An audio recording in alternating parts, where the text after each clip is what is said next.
Je tiens vraiment à remercier Barbara Bandiera pour l'organisation de cette capsule et aux intervenants, rapporteurs qui viennent de Dakar au Sénégal, de Mali, Bamako à Mali ou de Paris. Et je trouve que le sujet a attiré l'intérêt de beaucoup de monde. On a plus de 300 personnes qui se sont enregistrées. Et ce qui montre que la lutte internationale contre le blanchissement des capitaux et le financement du terrorisme est un sujet qui attire l'attention de beaucoup de nos confrères. Merci beaucoup et je vous souhaite une bonne continuation de cette capsule. Merci. Merci, Président. Alors, bienvenue, bonjour ou bonsoir. Mesdames et messieurs, je vous remercie chaleureusement de votre participation. Aujourd'hui, il y a 329 participants. La prévention du blanchiment des capitaux et la lutte contre le financement du terrorisme sont des entreprises ardues.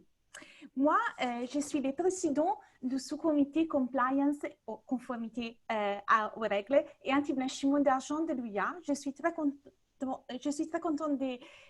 d'avoir ce rôle et je suis très contente d'avoir organisé avec l'UIA ce webinaire. Alors, je pense que nous pouvons commencer maintenant. Alors, je prends le contrôle des slides.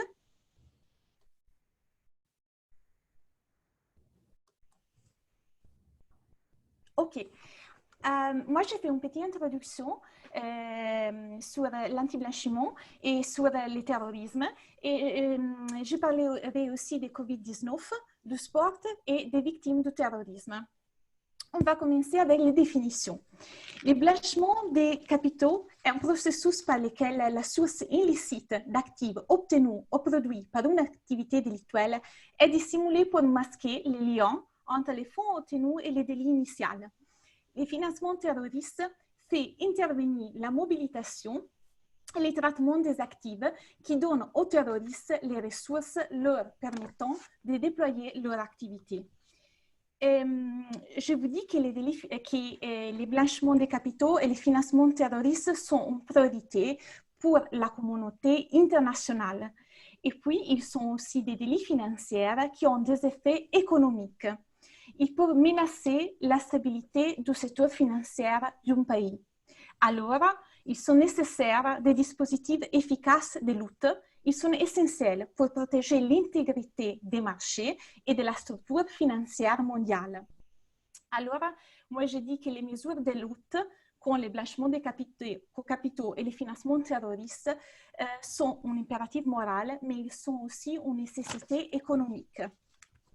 Encore, les blanchisseurs de capitaux et les financiers terroristes exploitent la complicité qui concerne les systèmes financiers mondiaux et les différences entre les législations et les dispositifs de lutte.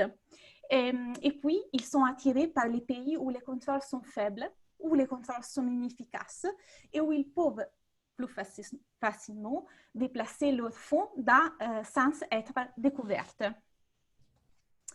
Moi, je dois parler en ce moment aussi de Covid-19 parce que c'est très lié avec la lutte contre les blanchiments des capitaux et contre les financements du terrorisme.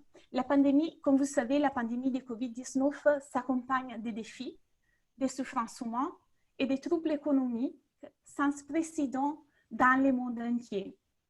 Et l'intensification de la criminalité liée au Covid-19, notamment la fraude et la cybercriminalité, se traduit par la création de nouvelles possibilités et de nouvelles sources de financement pour les criminels.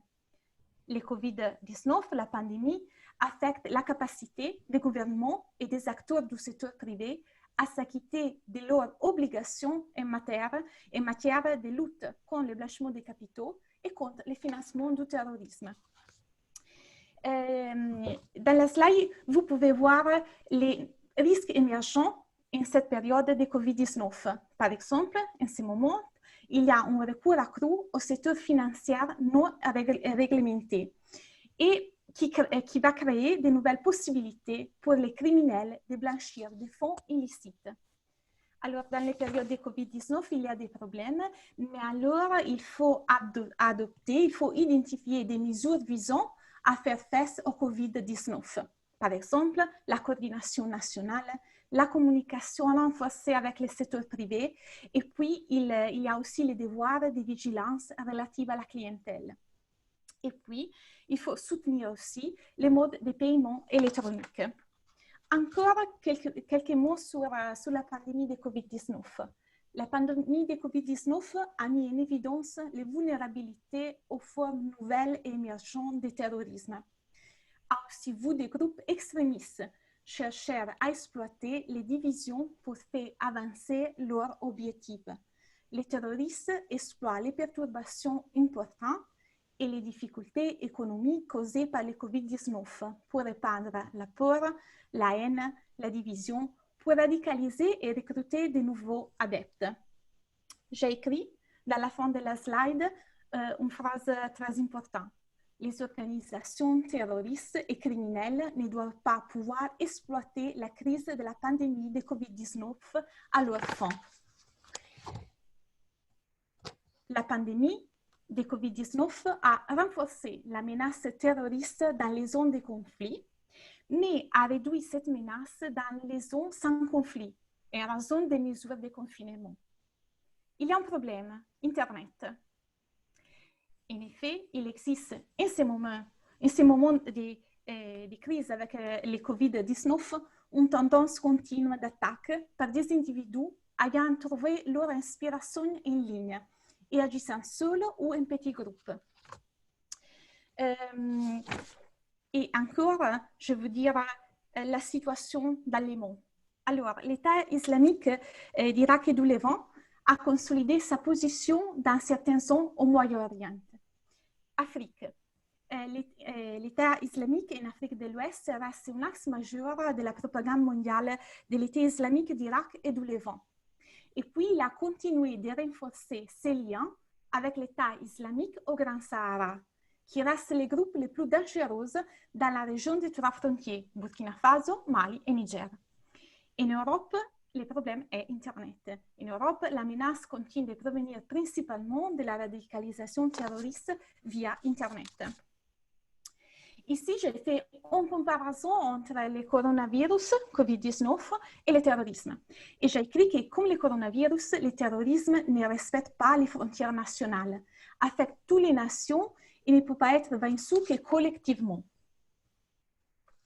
Je veux dire quelques mots sur le sport. Parce que le sport est un moyen puissant de lutter contre le terrorisme et de prévenir l'extrémisme violent. Et alors, la communauté internationale a l'obligation morale de protéger aussi le sport. Je vous rappelle les attaques dans les Jeux olympiques de Munich, dans les Jeux olympiques d'Atlanta aux États-Unis, dans les marathons du Sri Lanka et dans les marathons de Boston. Ces attaques sont odieuses, car le sport a historiquement joué un rôle très important dans la diffusion des valeurs positives en la civilisation, les cultures, et le sport est très important, en particulier pour les jeunes. Le sport est un vecteur puissant pour faciliter l'intégration, pour promouvoir l'égalité des sexes, pour encourager l'autonomisation des jeunes et soutenir les efforts visant à prévenir et à lutter contre l'extrémisme violent et la radicalisation. Les victimes du terrorisme. Alors, je dois parler de le 21 août, qui est la journée internationale du souvenir en hommage aux victimes du terrorisme. Je vous dis que chaque année, l'UIA, le 21 août, publie un message pour les victimes du terrorisme. C'est une journée très importante parce que c'est une journée qui a l'objectif d'honorer et de soutenir les victimes et les survivants du terrorisme et de promouvoir et de protéger les pleins exercices de leur liberté et leurs droits fondamentaux, la promotion et la protection des droits de l'homme pour tous et la primauté du droit au niveau national et international sont indispensables pour prévenir et combattre le terrorisme. Alors, je vous remercie pour votre attention. Je vous prie, si vous voulez, d'écrire votre question dans la chat, parce qu'après les discours de mes collègues, si vous voulez, nous pouvons répondre à votre question. Alors, si vous voulez, vous pouvez écrire la question en chat. Alors, je vous remercie pour votre attention. Maintenant, je donne la parole à Boubacar Fall. Boubacar Fall est un collègue de Dakar, Sénégal. Et je rappelle les noms de son cabinet, Société civile professionnelle d'avocats, AF Legal. Alors, Boubacar, tu peux commencer avec ton discours. Merci beaucoup. Merci, Barbara. Je vous remercie de cette présentation. Alors, moi, je vais parler de la problématique qui nous occupe, mais au plan régional, au plan de l'Afrique de l'Ouest, parce que c'est la région dans laquelle je me situe, et c'est une région qui a adopté un certain nombre de dispositifs dont je parlerai tout à l'heure. Je voudrais également parler du dispositif adopté par le Sénégal, à la lumière s'inspirant de ce qui a été adopté au niveau régional. Et enfin, je parlerai très rapidement de quelque chose qui était peut-être inhabituel dans ce type de problématique, c'est la question de la législation maritime internationale, s'agissant de la lutte contre le blanchiment de capitaux et le financement du terrorisme international. Au plan régional, il y a un ensemble de dispositifs mis en place par l'UEMOA, qui est l'Union économique monétaire ouest-africaine. Ce dispositif est constitué d'un ensemble de textes, dont une directive relative à la lutte contre le blanchiment des capitaux dans les États membres, un règlement relatif au gel des fonds dans le cadre de la lutte contre le financement du terrorisme au sein de l'Union, une loi uniforme relative à la lutte contre le blanchiment des capitaux, un décret cadre, c'est un décret cadre donc, portant création, organisation, fonctionnement d'une cellule nationale de traitement des informations financières, qu'on appelle la CENTIF, dont on parlera tout à l'heure, s'agissant du Sénégal. Également une décision qui indique, qui met en place plutôt une liste de personnes et entités ou organismes qui sont visés par le gel des fonds et autres ressources financières dans le cadre de la lutte contre le financement du terrorisme. Alors, l'ensemble de ces dispositifs, en fait, a pour objectif de prévenir l'utilisation des circuits économiques et financiers à des fins de recyclage des capitaux d'origine illicite, d'une part. D'autre part, d'organiser plus efficacement les procédures judiciaires qui sont déjà entamées ou simplement projetées, de manière à ce que les poursuites engagées puissent s'exercer de manière convenable. L'objectif également du dispositif est de faciliter la coopération dans les enquêtes, puisque les enquêtes sont importantes dans les procédures relatives à l'identification des auteurs de blanchiment de capitaux et de financiers du terrorisme. Notamment la question des investigations et de la recherche des preuves, de la mobilisation des preuves. Alors, je parlerai donc du cas du Sénégal, s'agissant de l'application du dispositif UEMOA, du dispositif régional, au plan local, au plan national. Au plan national, le Sénégal a mis en place une cellule, appelée Cellule nationale de traitement des informations financières, appelée la CENTIF, en abrégé, dont les rôles principaux, plutôt les objectifs principaux, sont de coordonner et de sensibiliser toute la stratégie de lutte contre le blanchiment des capitaux et le financement du terrorisme, d'analyser les déclarations d'opérations suspectes qu'elle reçoit, de faciliter les poursuites pénales, de coopérer donc, avec les autorités judiciaires notamment, et je crois que notre collègue Mamadou parlera tout à l'heure de cette collaboration, cette coopération policière et judiciaire, également de faciliter la coopération internationale, puisqu'il ne faut pas oublier que nous sommes en face d'agissements transfrontaliers et que par conséquent, la coopération internationale joue un rôle important.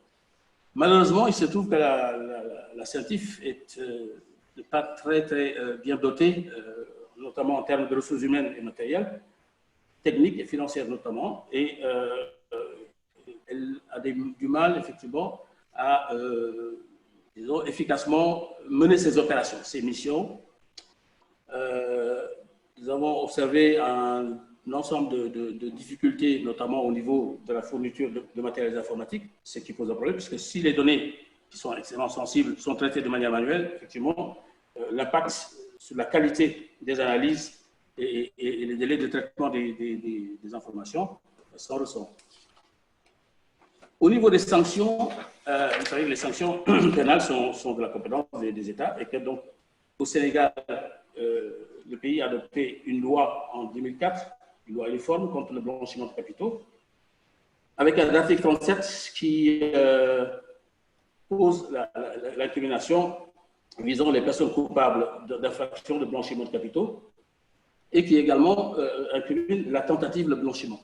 Non seulement les auteurs de blanchiment sont appréhendés par ces textes, mais également les auteurs de tentatives, dès l'instant où cette tentative est caractérisée.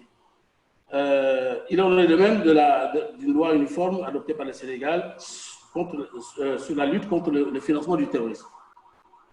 Également, dans cette loi sénégalaise, les personnes physiques coupables d'une infraction de financement du terrorisme sont punies d'emprisonnement, de même que les personnes convaincues de tentatives de fait de financement du terrorisme. Alors, ça, c'est le dispositif, disons, on va dire, traditionnel qui relève ou qui s'inspire du dispositif communautaire de l'UEMOA, de l'Union économique monétaire ouest-africaine.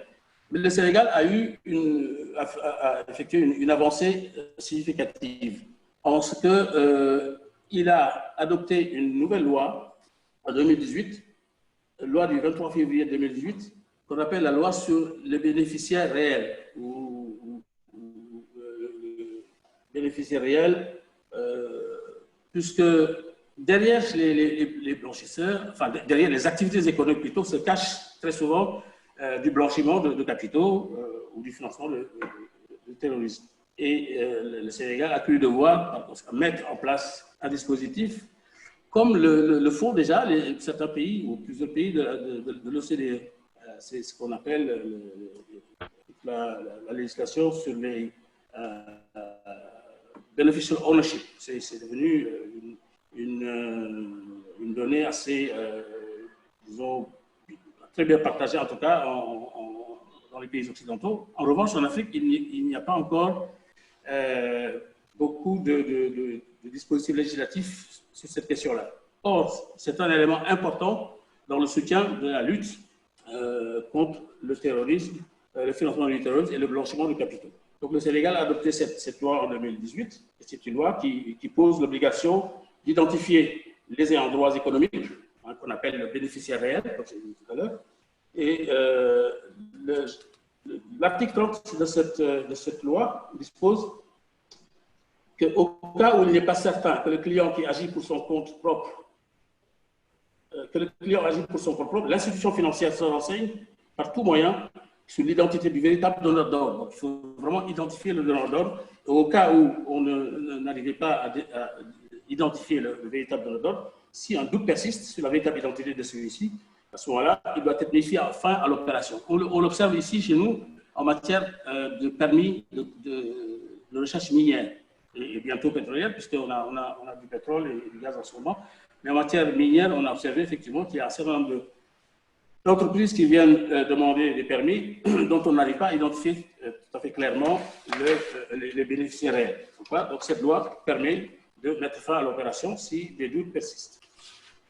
Alors j'ai voulu parler en dernier lieu du terrorisme, enfin, du financement du terrorisme en mer.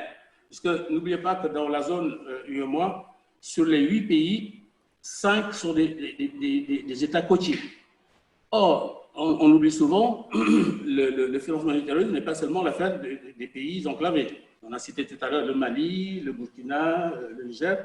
Mais pardon, la mer est un terreau fertile pour ce type d'activité. On peut l'observer déjà avec ce qui se passe dans le golfe du Ghana, également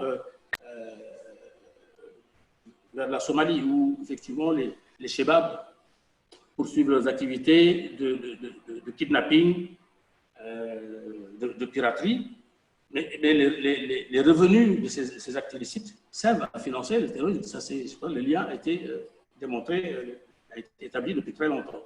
Donc le financement du terrorisme est un élément important. C'est pourquoi, c'est la raison pour laquelle la charte de Lomé, c'est ainsi qu'on appelle une convention qui a été adoptée par les pays côtiers africains, la convention de Lomé, adoptée en 2016, justement, parle de la sécurité maritime en mer, précisément pour protéger ce type d'actes illicites contre les navires et prévenir donc, le financement du terrorisme en mer.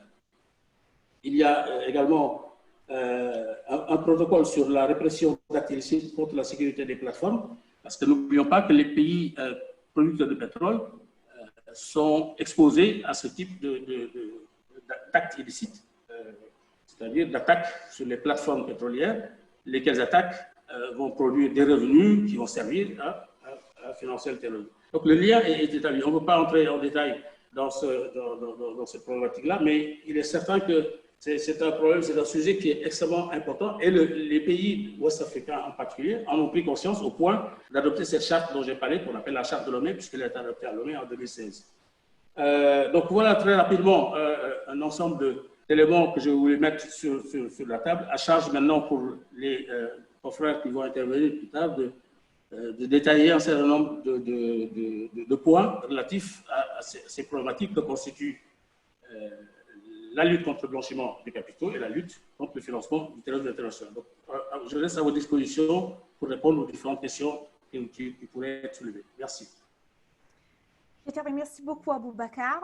Alors, nous restons à votre disposition et je vous dis ça, j'ai vu dans la chat beaucoup de participants et je vous remercie qui ont demandé les slides. Alors, comme Colette a indiqué dans la chat, la présentation sera envoyée après le webinaire avec les certificats de participation. Et je vous remercie beaucoup alors pour votre attention et pour votre intérêt. Alors, maintenant, c'est le moment de notre ami du Mali et du Paris, Mamadou Ismaïla Konate. Alors, je vous rappelle que Mamadou est avocat au barreau du Mali et de Paris et ancien garde des Sceaux et puis est ministre de la Justice du Mali. Alors, je ne vois pas l'image d'Ismaïla Konate, Mamadou. Oui. Voilà. Oh, voilà. Alors, Mamadou, je te donne la parole pour ton discours. Merci beaucoup. À toi. Je te remercie infiniment, Barbara. Je voudrais également saluer Colette pour tous les efforts d'organisation et en même temps dire merci à l'UIA qui me fait la gentillesse de prendre la parole aux côtés de toutes ces personnes qui sont présentes aujourd'hui pour évoquer le sujet du blanchiment des capitaux et de l'impact négatif que ce blanchiment peut avoir sur le terrorisme en tant que tel. Bien évidemment, je voulais d'abord m'excuser auprès de ceux qui nous regardent parce qu'en arrière-fond, on se rendra bien compte que je suis dans une chambre d'hôtel. Je ne suis ni à Bamako ni à Paris, mais je suis à Abidjan. Et puis deuxièmement, dire que j'ai essayé de me mettre ici dans les conditions optimales justement pour être plus parfaitement à l'aise pour parler. Et pardon si vous voyez un lit derrière moi. Pour juste aller à la suite de Aboubacar, que je salue, il a placé un décor absolu en ce qui concerne la problématique de la lutte contre le blanchiment d'argent et son impact négatif sur le terrorisme et qu'il a cerné d'un point de vue légal et d'un point de vue réglementaire. L'ensemble des États aujourd'hui du monde participent ou dans le cadre de conventions internationales, que ce soit dans le cadre des Nations Unies, que ce soit dans le cadre de l'OCDE ou dans le cadre de traités, et souvent de traités bilatéraux et multilatéraux. L'ensemble des États aujourd'hui participent de manière très large aujourd'hui à une participation, à un engagement presque mondial aujourd'hui pour prendre en charge cette question au plan du droit et au plan de la loi.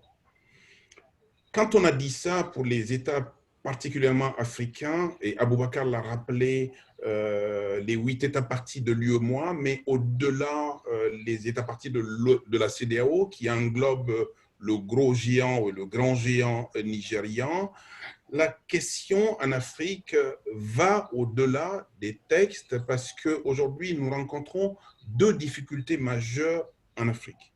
La première difficulté, c'est que si les textes sont pris, ils ne sont pas toujours mis en œuvre. Et lorsqu'ils sont mis en œuvre, ils sont mis en œuvre au plan interne sans qu'il y ait de véritables dispositifs de coopération exactement comme les conventions l'imposent. Je donne juste un exemple.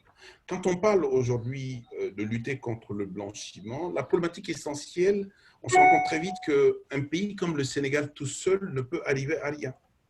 Un pays comme le Mali tout seul, un pays comme la Côte d'Ivoire toute seule ne peut arriver à rien. Or, vous savez aujourd'hui, et c'est un point négatif pour les États africains, nous développons beaucoup plus de coopération juridique et judiciaire avec un État comme la France qu'entre nous. Ce qui fait qu'aujourd'hui, quand vous regardez, nous avons au plan économique des groupes bancaires relativement importants qui sont implantés dans plusieurs États d'Afrique en même temps. Pour ne pas faire de publicité, quand vous prenez par exemple une banque comme la BOA,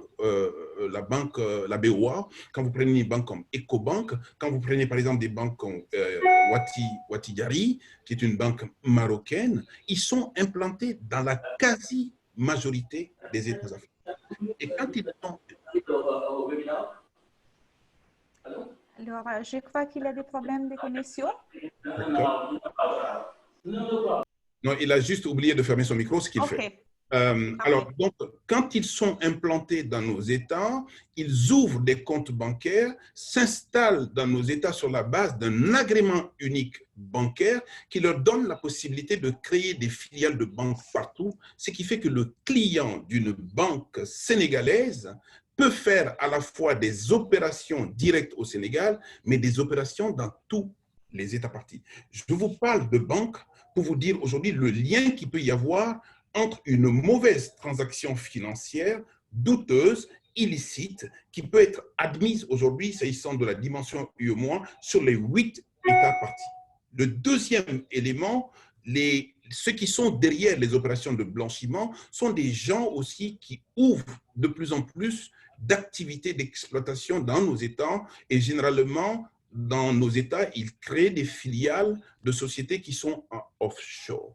Là aussi, la création des structures va très vite dans le cadre de l'OADA et très vite, on arrive aujourd'hui à dissimuler des opérations illicites et mener des activités parfaites de blanchiment presque à l'insu de tout le monde parce que l'information de l'ouverture d'une société à responsabilité limitée à Dakar n'est pas toujours communiquée à Bamako, ne remonte pas toujours à Abidjan et ne fait pas de lien avec la société mère qui, elle, est souvent installée à Maurice ou aux Seychelles, par exemple.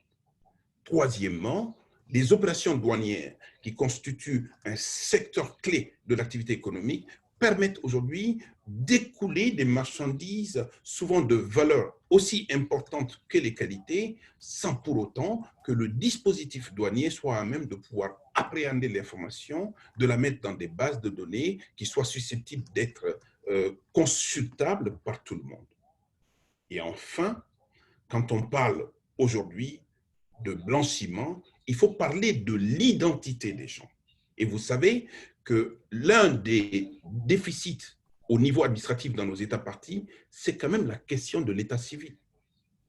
Quand vous prenez Aboubacar Fall, citoyen habitant à Dakar, vous avez la possibilité dans une même commune de Dakar d'en trouver 10 Aboubacar Fall. La problématique est dans l'homonymie. Et quand vous voyez dans un pays où les gens n'ont pas des dates précises de naissance, mais ils sont souvent nés vers, parce que souvent nés avant les indépendances et que les déclarations d'état civil ne se sont pas faites convenablement, ceci pose des problèmes énormes. Donc, lorsqu'il y a des incertitudes, sur l'état civil des individus, deuxièmement, lorsque les individus se déplacent relativement librement, troisièmement, lorsque les informations fiscales, les informations douanières, les informations administratives liées à la création d'une structure commerciale ne font pas l'objet de partage, on est dans des situations de difficulté. Alors, pour parler de coopération véritablement, je voudrais l'étendre à 2 secteurs clés qui sont la police et la justice.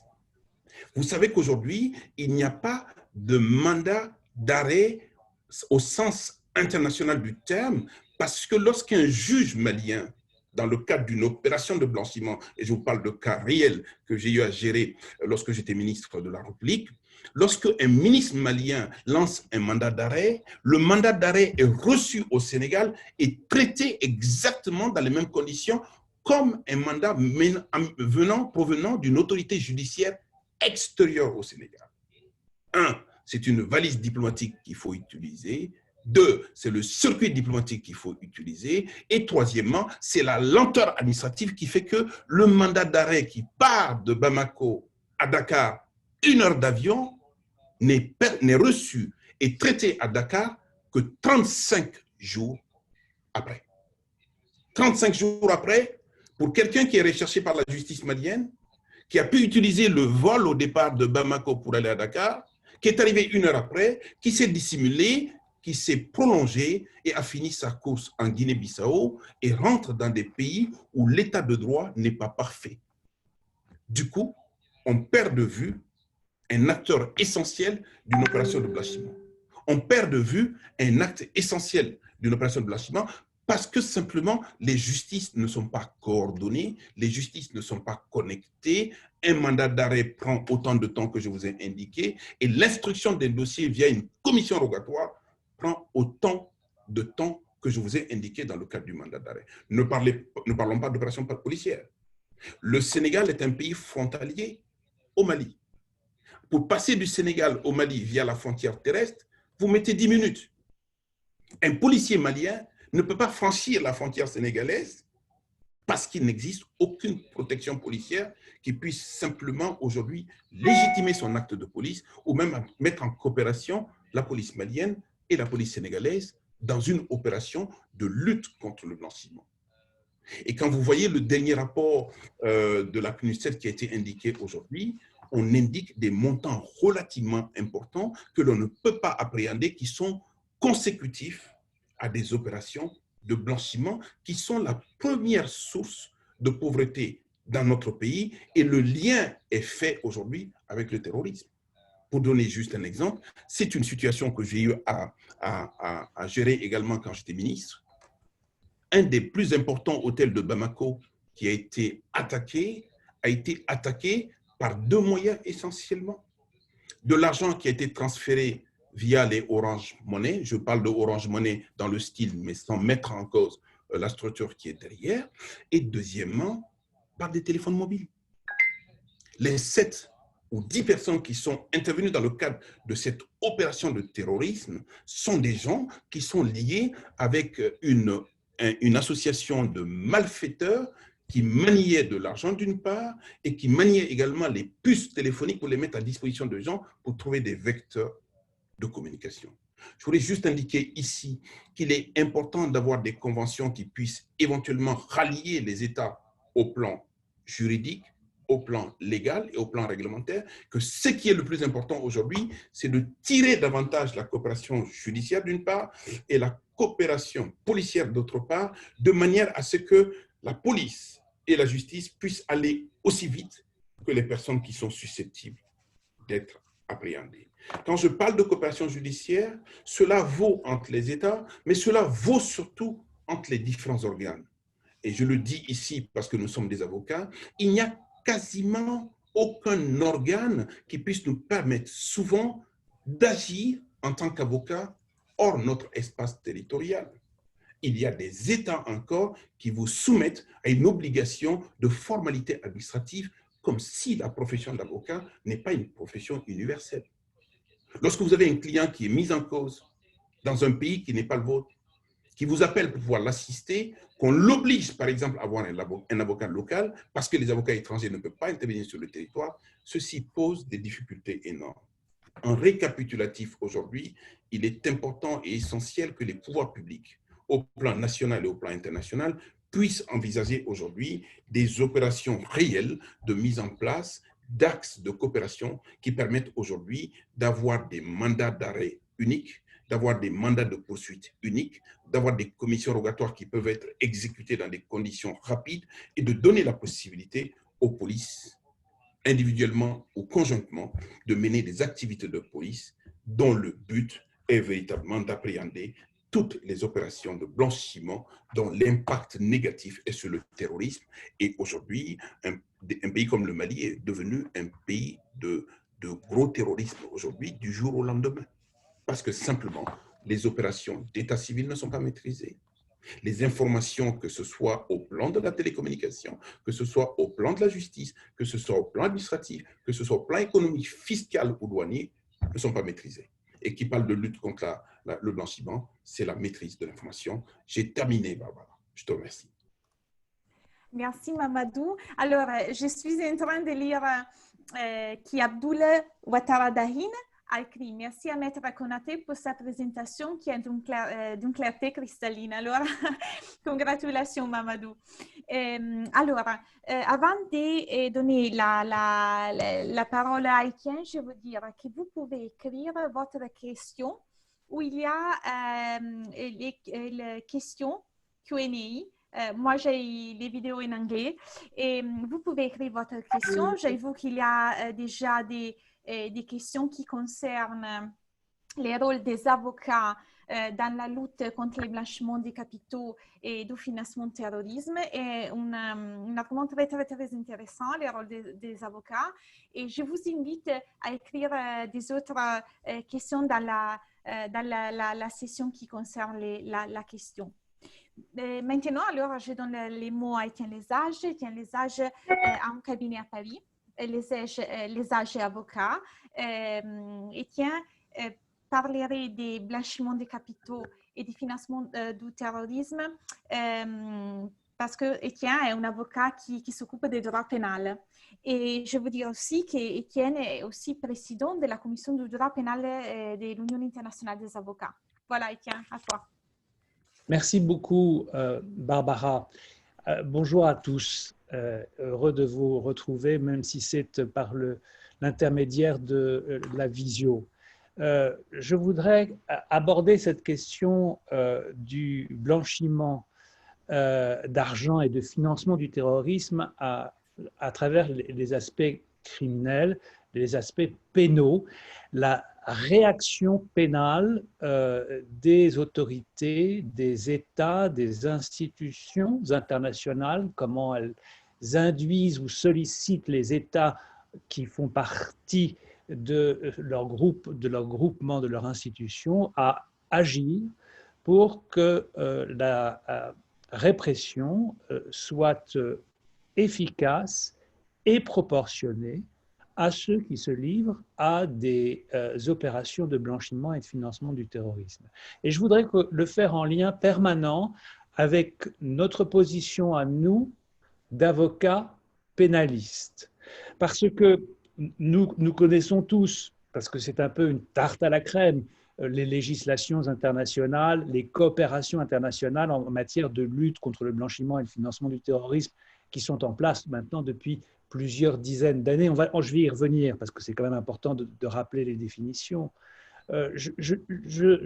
Pour ceux qui ne sont pas français, évidemment, il y a la loi française qui est très similaire aux lois d'autres pays, de pays européens, mais de pays américains ou de pays africains, qui donnent des définitions similaires des délits de blanchiment, parce que les définitions sont données sur le plan international, des délits de blanchiment et de financement du terrorisme. On va y revenir pour le cas français, rapidement pour dire quelle est la répression. Mais toujours en se demandant, nous, avocats, que faisons-nous? Quand on est un avocat pénaliste, on défend son client qui est poursuivi pour une infraction. Ici, l'infraction de blanchiment, l'infraction ou de financement du terrorisme, qui sera une infraction fondée ou conséquence ou organisation d'un autre délit, qui sera le trafic de stupéfiants, qui sera l'abus de biens sociaux, qui sera l'escroquerie, qui sera en lien direct ou non avec l'opération de blanchiment ou le financement du terrorisme. Mais nous, avocats, nous allons faire notre métier, défendre. Défendre dans des conditions très particulières parce que la mobilisation internationale contre le blanchiment d'argent et le financement du terrorisme est venue imposer dans les législations nationales de nouvelles obligations pesant sur l'avocat. Souvenons-nous, moi je me souviens en 2005, la troisième directive européenne. Je parle du plan européen, je parle du plan international. Nous sommes vraiment dans des définitions internationales et une approche internationale qui est ou sont transposées dans les droits criminels de chaque pays.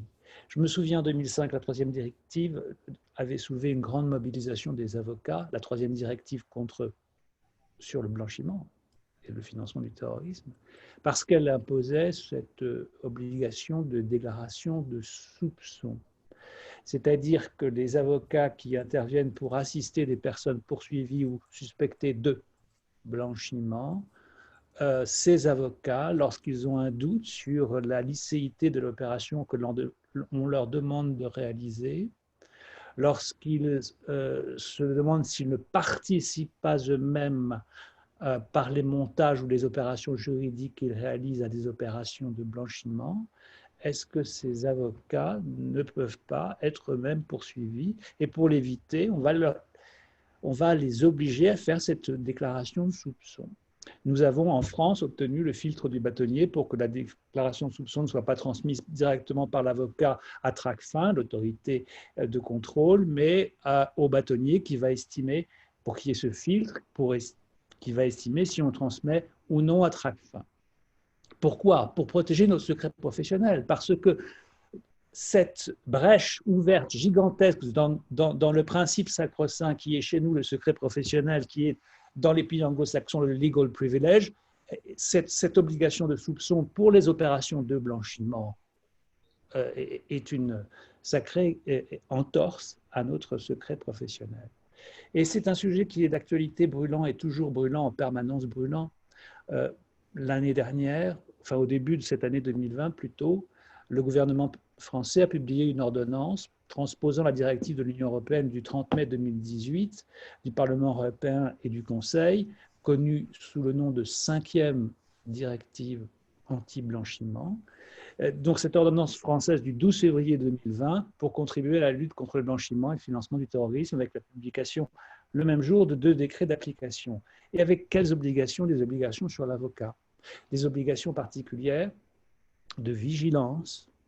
Et là, on rejoint, au-delà de la matière de la corruption et du blanchiment et du financement du terrorisme, on rejoint la corruption. Et là aussi, les institutions internationales, c'est hors sujet, mais se sont mobilisées. Un mot tout de même, parce que le lien est évident. Les obligations de conformité, la compliance, comme on dit en anglais, imposent de nouvelles obligations aux avocats par la procédure des lanceurs d'alerte qui informent les autorités que des avocats, peut-être, pourraient, par leurs opérations juridiques au bénéfice de leurs clients, aller dans un sens où la corruption serait favorisée. Dans certains pays, c'est brûlant. L'UIA a fait des colloques de droit pénal, la commission pénale en Haïti, on a fait des webinaires sur le sujet. C'est à chaque fois de nouvelles obligations qui pèsent sur nous. La lutte contre le blanchiment nous oblige à enfreindre ou risquer d'enfreindre le secret professionnel.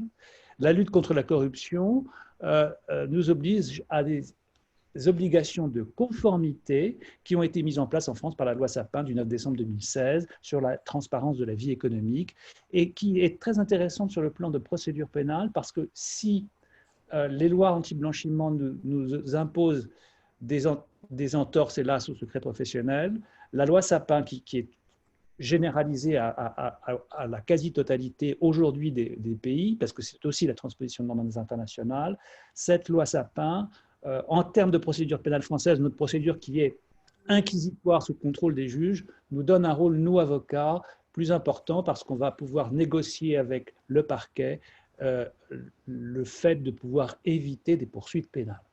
Bien. Poursuites pénales. Comment punit-on le blanchiment et le financement du terrorisme?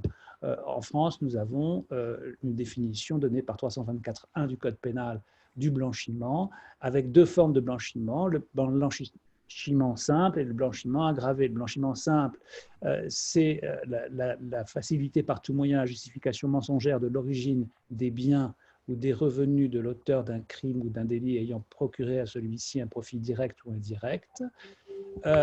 5 ans d'emprisonnement, puni de 5 ans.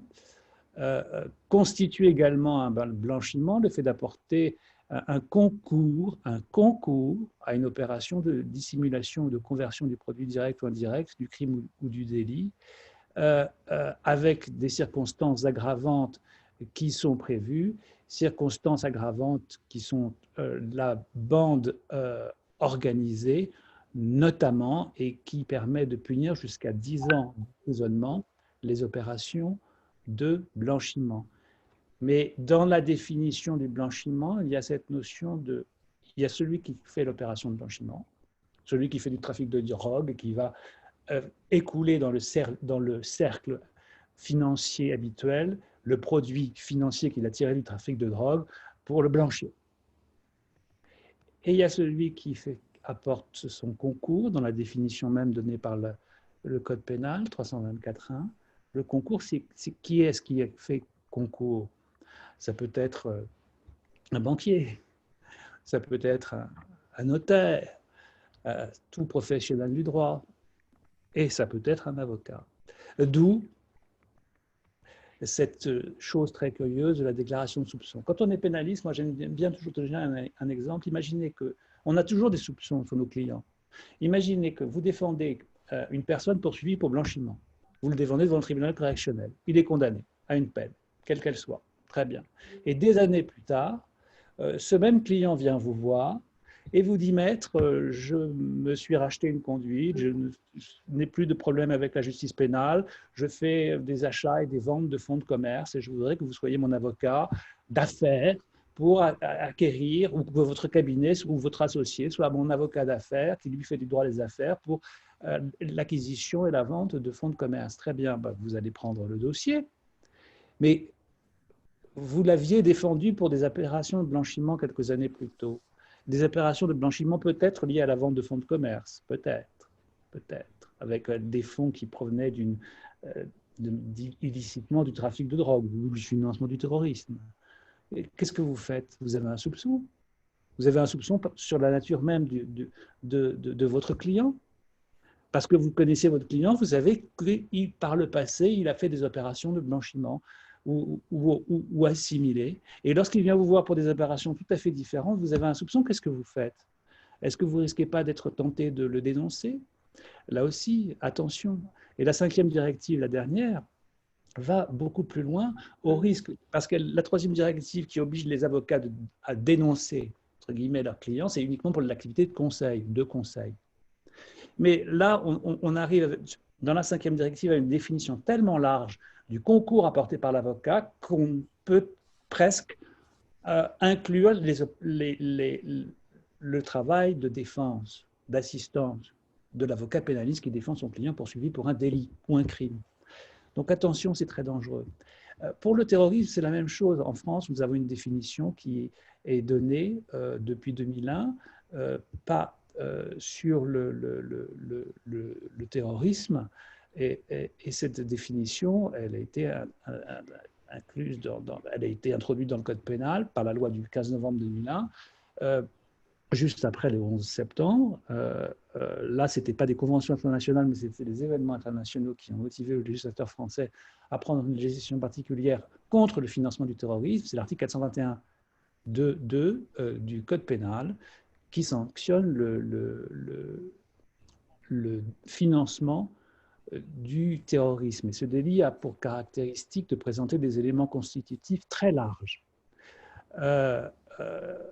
C'est-à-dire que et il est concurrencé parce que le financement du terrorisme, vous savez, ça peut être des poursuites contre quelqu'un qui a hébergé, contre quelqu'un qui a acheté un repas pour quelqu'un qui lui-même est terroriste, et c'est et on retrouve les mêmes définitions dans les textes, celui qui a apporté son concours dans la définition de l'élément matériel de l'infraction de financement du terrorisme, le fait de financer une entreprise en fournissant, en réunissant ou en gérant des fonds, très bien, c'est comme pour le blanchiment, le fait un acte positif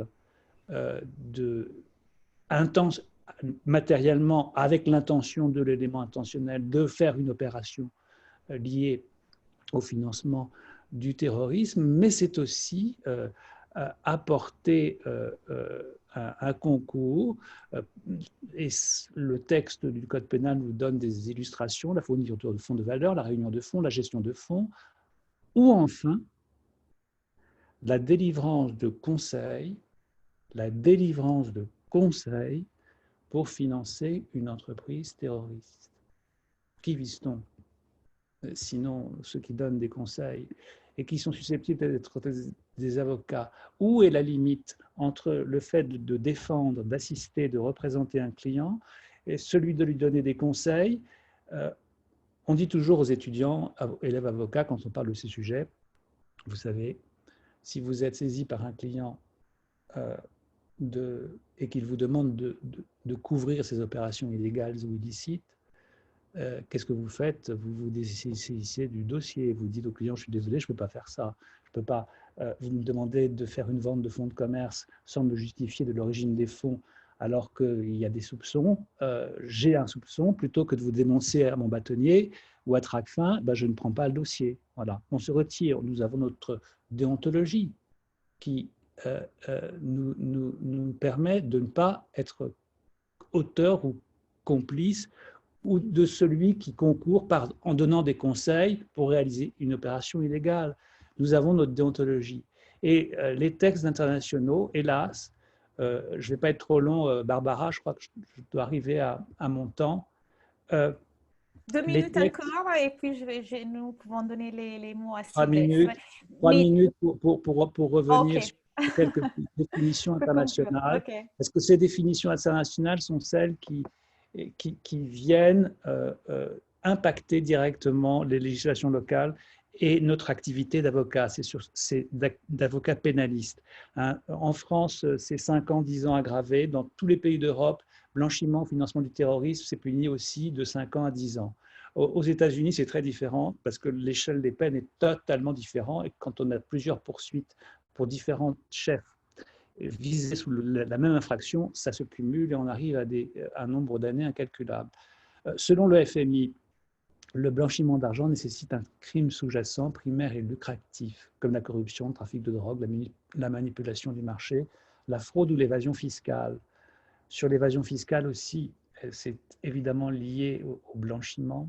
Je rappelle que les avocats sont mis à rude épreuve en France, les avocats fiscalistes, pas les avocats pénalistes, là, par les perquisitions menées tambour battant, très souvent, et le grand spécialiste, c'est le prochain vice-bâtonnier du barreau de Paris, Vincent Nioret, qui est le délégué des perquisitions, délégué du bâtonnier aux perquisitions.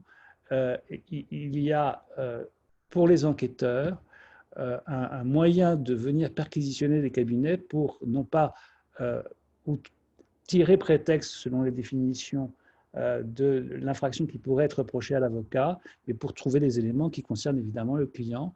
Et dans les infractions financières, dans les infractions fiscales, dans les infractions de blanchiment, dans les infractions de financement de terrorisme, le législateur vient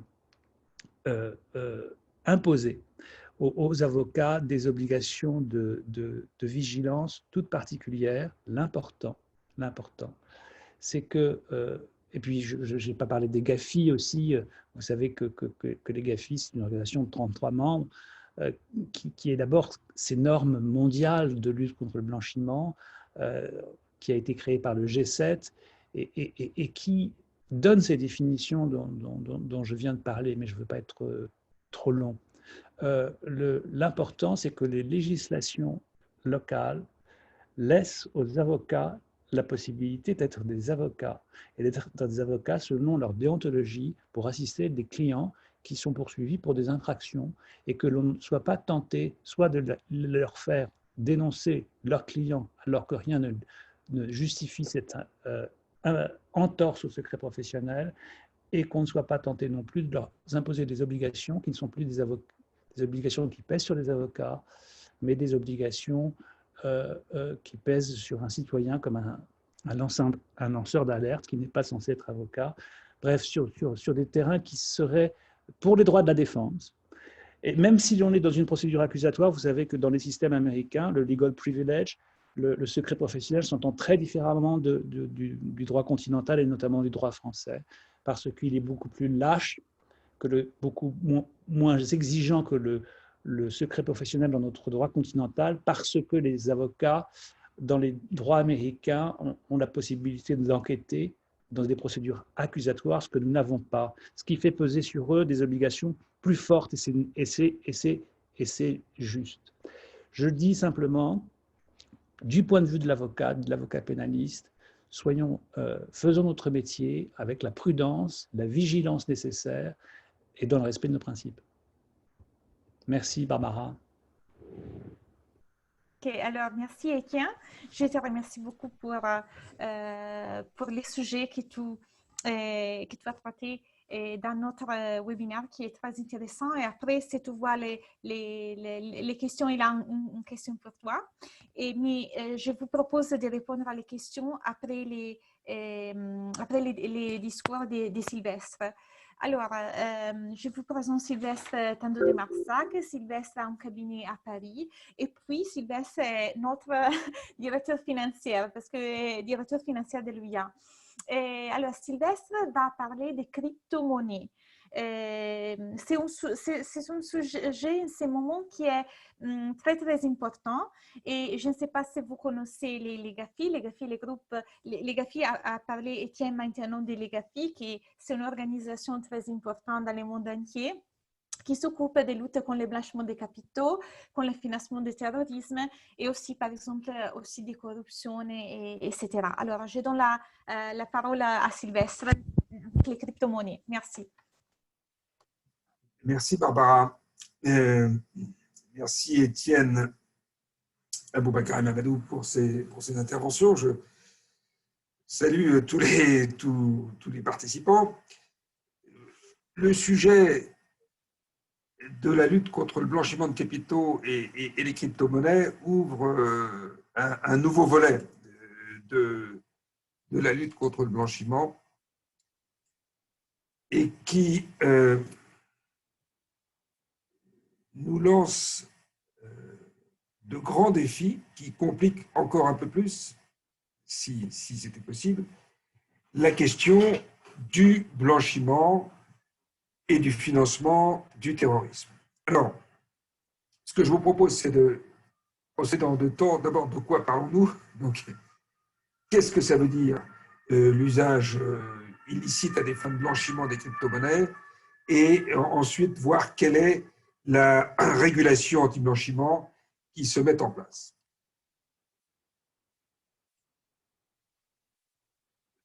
Quand on parle de crypto-monnaie, déjà, on n'est pas tout à fait d'accord au niveau européen, puisque le lexique européen distingue la monnaie virtuelle et les cryptoactifs, alors que la toute dernière loi Pacte, c'est l'exception française, distingue les actifs numériques et les jetons. Donc déjà, on n'est pas tout à fait d'accord sur les catégories. Et si l'on prend l'exemple du droit français, on a défini les actifs numériques comme toute représentation numérique d'une valeur qui n'est pas émise ou garantie par une banque centrale ou par une autorité publique, qui n'est pas nécessairement attachée à une monnaie ayant cours légal et qui ne possède pas le statut juridique d'une monnaie, mais qui est acceptée par des personnes physiques ou morales comme un moyen d'échange et qui peut être transféré, stocké ou échangé électroniquement. C'est un peu le Canada Dry de la monnaie.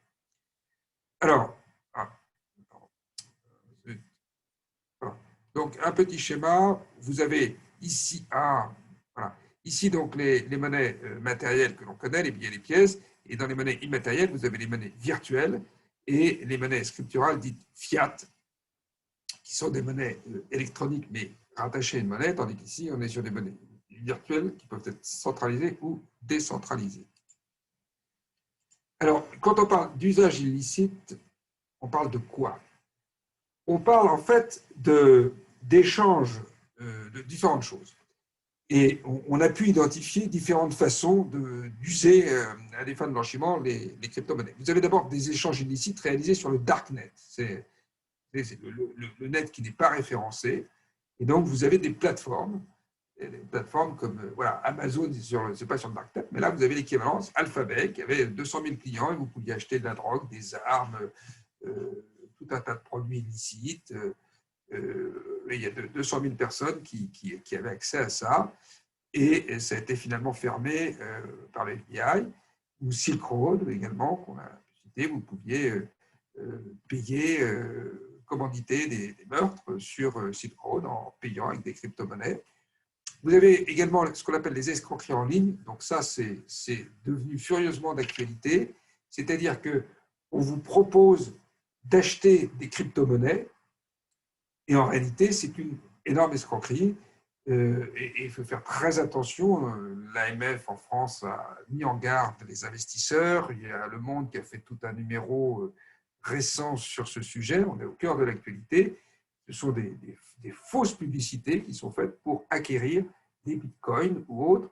Et dès que vous répondez, vous êtes dans les 10 minutes contacté par quelqu'un qui va essayer de vous faire acheter une petite quantité. Alors, au début, on va vous faire gagner de l'argent sur les cryptos.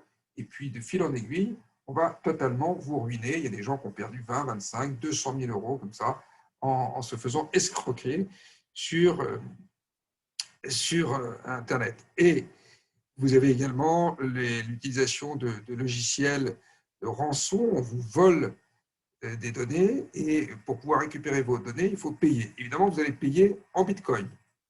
Ou si vous ne payez pas en Bitcoin, même si vous achetez vos cryptos en monnaie fiat, c'est-à-dire en euros, eh bien, les auteurs de l'escroquerie vont ensuite échanger ces monnaies dites fiat, euros, dollars, en monnaie crypto, en passant par des plateformes qui vont faire véritablement du blanchiment. Vous avez également des loteries illégales en cryptoactifs. Alors, voilà le schéma typique de l'escroquerie au Bitcoin. Hein, donc, on le fait miroiter des plus-values, on rembourse la mise de départ avec des intérêts jusqu'à 35%, et puis ensuite, les fonds sont virés sur des comptes, ce qu'on appelle des comptes bancaires rebonds, ouverts dans différents pays de l'Union européenne, et ensuite redirigés. Alors, on a pu, comme ça, certains auteurs de ces opérations ont pu être arrêtés. Il y a Thomas Costanzo qui a été condamné par la justice américaine. Il avait blanchi, pour lui, petit joueur, 164 000 $ sur la plateforme locale Bitcoin. Mais il y a un procès retentissant qui a fait beaucoup de bruit en France, où Alexandre Vinick, qui a été jugé, on attend savoir s'il va être condamné ou pas. Il y a des chances pour qu'il soit condamné. On le soupçonne d'avoir, les Américains le soupçonnent d'avoir blanchi 3,4 milliards via la plateforme BTC-E et détourné 160 millions de dollars. Le blanchiment, Europol estime à l'heure actuelle que le blanchiment via les crypto-monnaies représente chaque année entre 3 et 4 milliards d'euros. Et encore, ce n'est qu'une estimation. Tracfin voit augmenter en flèche les déclarations de soupçons, 500 déclarations de soupçons liées à l'utilisation de cryptoactifs en 2019. Donc, tout ça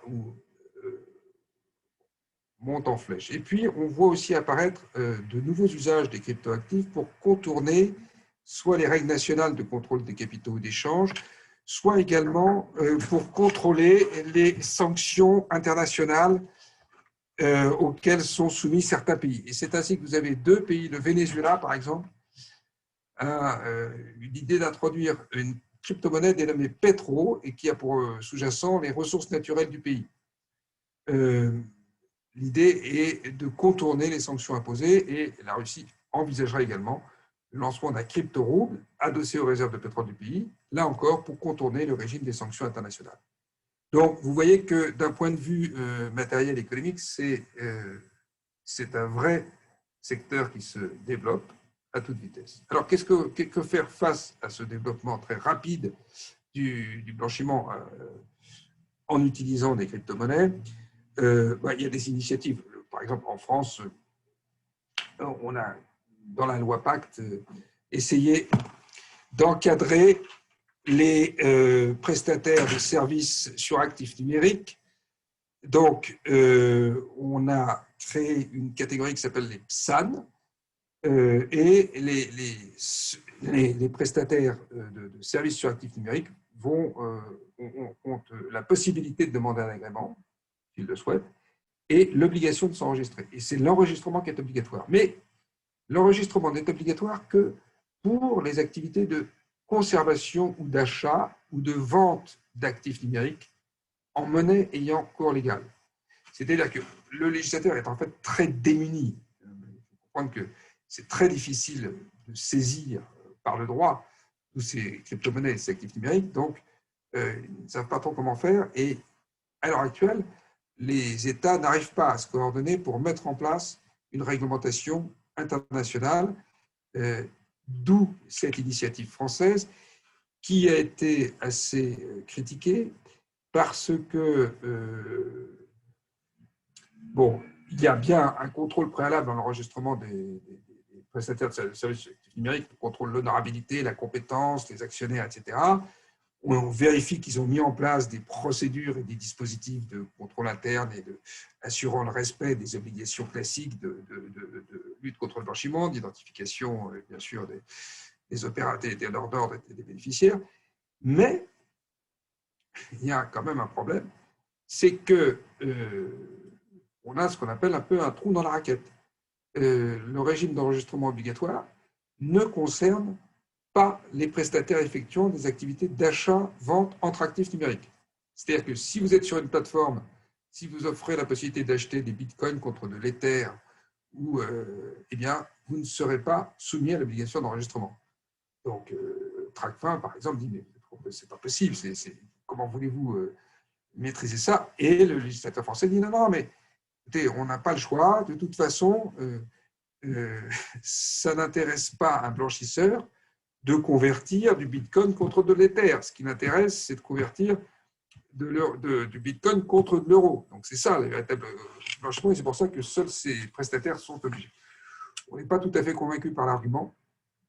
Et néanmoins, aujourd'hui, ce qui est certain, c'est que le séminaire tombe à pic parce que la période transitoire pour que les prestataires sur actifs numériques tenus à une obligation d'enregistrement s'enregistrent expire le 18 décembre prochain. Donc, et cet enregistrement, encore, implique la mise en place d'une organisation de procédure et d'un dispositif de contrôle interne pour assurer le respect des obligations au titre de la lutte contre le blanchiment et le financement du terrorisme. Ça, c'est l'exemple français. Vous avez maintenant la 5e directive anti-blanchiment dont parlait Étienne tout à l'heure, qui prévoit justement d'élargir au secteur des cryptoactifs l'obligation d'enregistrement ou d'agrément et l'obligation de mettre en place des processus de KYC. Vous avez ici le circuit classique. Et puis, vous avez également le GAFI, qui est le Financial Action Task Force, qui a fait des recommandations le 21 juin 2019 pour imposer des règles de lutte contre le blanchiment pour les activités liées, alors là on parle d'actifs virtuels et de fournisseurs de services sur actifs virtuels, les VSAP, les VA, là aussi les catégories ne sont pas exactement les mêmes, mais en gros, ces recommandations, c'est que les VSAP, qui sont l'équivalent des prestataires de services sur actifs numériques, respectent un certain nombre d'obligations, tiennent des registres des identités de leurs propres utilisateurs, qui partagent les informations requises avec d'autres prestataires lors de transferts d'actifs virtuels dont le montant est supérieur à $1 000 ou 1 000 euros, et qu'ils recueillent des informations sur le nom de l'auteur, le numéro de compte du donneur d'ordre, le nom du bénéficiaire, le numéro de compte du bénéficiaire, le numéro d'identité nationale, etc. Parce que le problème, c'est que, évidemment, ceux qui vous disent que ce n'est pas la peine d'obliger à enregistrer les prestataires, les plateformes qui font des échanges crypto contre crypto, parce que de toute façon, grâce à la blockchain, on enregistre toutes les opérations et on peut remonter, on peut tracer toutes les opérations. Donc, si on veut, on peut très bien savoir d'où viennent les bitcoins ou les Ethers qui se sont échangés sur la plateforme. C'est vrai, sauf qu'il y a juste un détail, c'est qu'on peut remonter toutes les opérations, mais qu'on ne peut pas identifier le donneur d'ordre, parce que dans le donneur d'ordre, il y a un anonymat qui est préservé par la plateforme. Et donc, la question, ce n'est pas seulement de tracer toutes les opérations, c'est de comprendre qui est derrière d'où, qui donne l'ordre, quels sont les bénéficiaires. D'où ces informations, d'où ces recommandations du GAFI qui demandent qu'on sache quelles sont les informations requises. Donc voilà très brièvement tracé la problématique des cryptoactifs et du blanchiment. Le grand défi pour nos pays, c'est d'arriver à proposer une réglementation européenne. Parce que si on continue comme on a commencé, c'est-à-dire si chaque pays fait dans son coin sa propre réglementation, on va avoir des définitions qui ne seront pas les mêmes, on aura un droit qui ne sera pas harmonisé, et ça se fera pour le plus grand bonheur des blanchisseurs et de ceux qui utilisent les cryptoactifs pour des opérations illicites. Merci pour votre attention. Je crois qu'on a tenu le délai des 12 minutes, Barbara.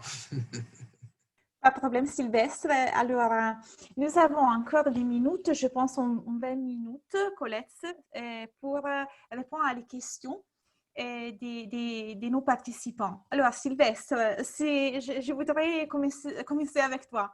Alors, j'ai lu les questions et j'ai vu que dans les questions, on parle des rôles des avocats dans la lutte, des rôles des avocats, mais les rôles aussi des banques dans la lutte contre le blanchiment des capitaux et contre les financements terroristes.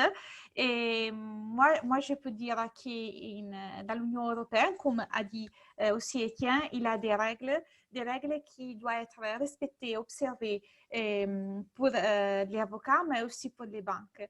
Les banques et les avocats doivent identifier les clients, doivent adopter des procédures et puis ils doivent faire beaucoup de formations pour apprendre cette matière qui est très difficile, mais est très importante aussi. Et alors, Sylvestre, je demande à toi, il y a une question de Pascaline Douagno. Je ne sais pas si tu es en train de la lire. Pascaline. Bonsoir à tous, ma question est la suivante. Étant donné que les banques sont au cours des transactions financières, quelle est leur contribution dans la lutte contre le blanchiment des capitaux et le financement du terrorisme? Je ne sais pas si tu l'as vu. Oui, je vois bien. Si tu veux dire quelque chose, je suis très contente parce que Sylvestre a beaucoup d'expérience dans la matière financière. Non, mais effectivement, avant la déclaration de soupçon, les banques doivent d'abord être capables de reconnaître des opérations de blanchiment. Et il y a des typologies, ce qu'on appelle des cartographies. Elles doivent comprendre si une opération dont on leur demande l'exécution, un virement, s'apparente à une opération de blanchiment. Auquel cas, elles doivent suspendre l'opération, elles ne doivent pas faire l'opération. Il y a malheureusement les escroqueries dont on parlait tout à l'heure, qui se développent à toute vitesse, elles se font par l'intermédiaire de l'utilisation du système bancaire. La victime va donner un ordre de virement à un escroc. Donc il faut que les banques se forment, et beaucoup le font, pour comprendre et essayer de reconnaître les typologies d'opérations de blanchiment comme celle-là. Ensuite, c'est vrai qu'il faut qu'elles arrivent à maîtriser à obtenir des informations. Si elles n'ont pas l'information, elles vont demander l'information. C'est souvent, c'est un peu exaspérant, c'est assez agaçant quand on est client de la banque, mais c'est ce que fait par exemple les CARPA. Les CARPA, elles s'assurent qu'il y a bien une correspondance entre que le donneur d'ordre et le bénéficiaire sont bien rattachés à une opération dans laquelle un dossier a été ouvert, et si elles n'ont pas assez d'informations, elles vont demander des informations complémentaires. Donc tout cela repose avant de transmettre des déclarations de soupçon, il faut que la banque s'informe. Voilà. Merci beaucoup, Sylvestre. Je demande à Aboubacar et à Mamadou s'ils voient la demande d'Amadou Sakho qui concerne l'Afrique. L'expansion du mobile money ne rend-il pas l'Afrique propice au blanchiment et financement du terrorisme? Quelles sont les mesures prises par les régulateurs de la zone? quand on sait que les bases de données de ces opérateurs sont très pauvres en Know Your Customer? Oui, je pense que c'est une Ah. question. C'est Alors, une je question. commence avec Mamadou, puis Aboubacar, si tu veux dire quelque chose, je suis contente si tu veux répondre. OK? Pardon, Aboubacar, de violer les règles. Pas de problème. d'Enes, je devrais le laisser passer, mais bon, il comprendra. Mais après, il doit répondre sur Aboubacar, OK? Voilà. L'utilisation justement de la mobile money pose d'énormes difficultés, pas qu'en Afrique, mais en dehors de l'Afrique, particulièrement l'Afrique. D'abord, les statistiques, c'est qu'entre 40 et 60% des utilisateurs de téléphones mobiles ne sont pas identifiés en Afrique ou ne sont pas identifiables. Première difficulté, pour ceux qui sont au contact de l'Afrique, vous voyez très souvent que les puces se vendent au bord de la rue, justement. Deuxième difficulté, si l'utilisateur du téléphone mobile n'est pas identifié ou n'est pas identifiable, l'impact, c'est qu'il peut apparaître sous des identités qui ne sont pas appréhendées. Troisième difficulté, pour un instrument qui est mis en place pour assurer véritablement d'un point de vue pratique et pragmatique les transactions entre les Africains, il se trouve aujourd'hui que beaucoup de gens utilisent ces transactions-là, ces instruments-là, pour mener des transactions illicites. Je vous donne juste un exemple. Aujourd'hui, la société de téléphonie mobile Orange est implantée dans la quasi-totalité des pays, ce qui fait qu'il y a une parfaite interconnexion aujourd'hui lorsqu'on est au Mali, lorsqu'on est en Côte d'Ivoire, lorsqu'on est au Sénégal, et puis éventuellement au Burkina Faso, de pouvoir donner un ordre de paiement ou de pouvoir être alimenté à partir de ces pays. Or, on sait que derrière les téléphones mobiles, ce sont des gens qui ne sont pas toujours bienfaisants, qui sont malfaisants. C'est vrai que cette perspective peut aujourd'hui situer les régulateurs dans un contexte de responsabilité absolue. Mais en moyenne, aujourd'hui, entre 40 et 60% des utilisateurs de téléphones mobiles ne sont pas identifiés, ne sont pas identifiables. C'est un danger pour les systèmes de télécommunication dans nos pays. Je pense que Mamadou a parfaitement raison et a campé il disait juste, la réponse, elle est celle-là.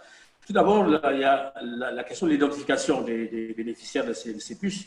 Aujourd'hui, on sait qu'au Sénégal, par exemple, il y a une exigence d'identification par la carte d'identité nationale. C'est une puce, mais moi, je peux prendre la carte d'identité de ma femme ou de mon frère, aller acheter une puce. Enfin, à la limite, les gens, enfin, pas de ma femme, certainement, mais de mon frère pour acheter une puce. Les gens le font, les gens changent d'identité, achètent des puces. Dès lors, il y a une difficulté d'identifier les personnes qui utilisent donc les puces. Ça, c'est un premier problème, donc la question de l'identification.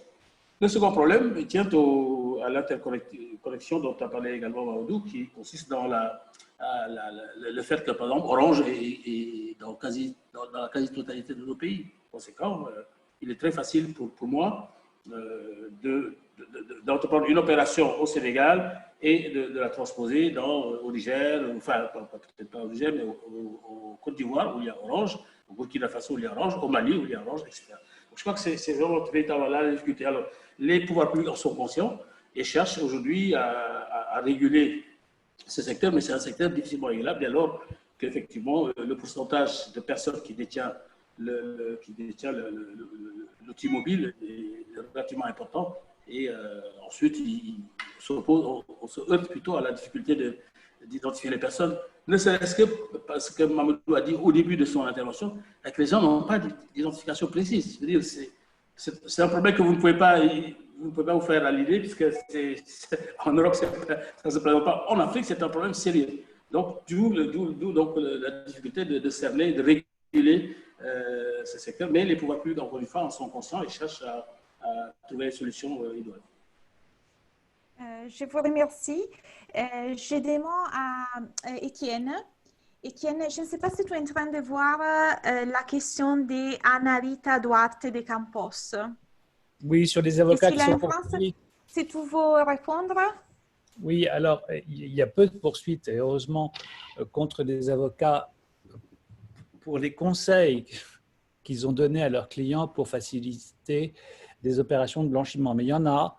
Il y a un exemple qui a abouti à un arrêt de la Cour de cassation où le confrère poursuivi a contesté la procédure pour prescription sans succès, mais c'est un confrère qui avait donné des conseils pour blanchir de l'argent venant de fraude fiscale, de comptes entre la Suisse et Singapour, et poursuivi devant le tribunal correctionnel pour complicité en participant à la dissimulation des avoirs de son client. Il a été condamné à 1 an d'emprisonnement avec sursis et 375 000 € d'amende.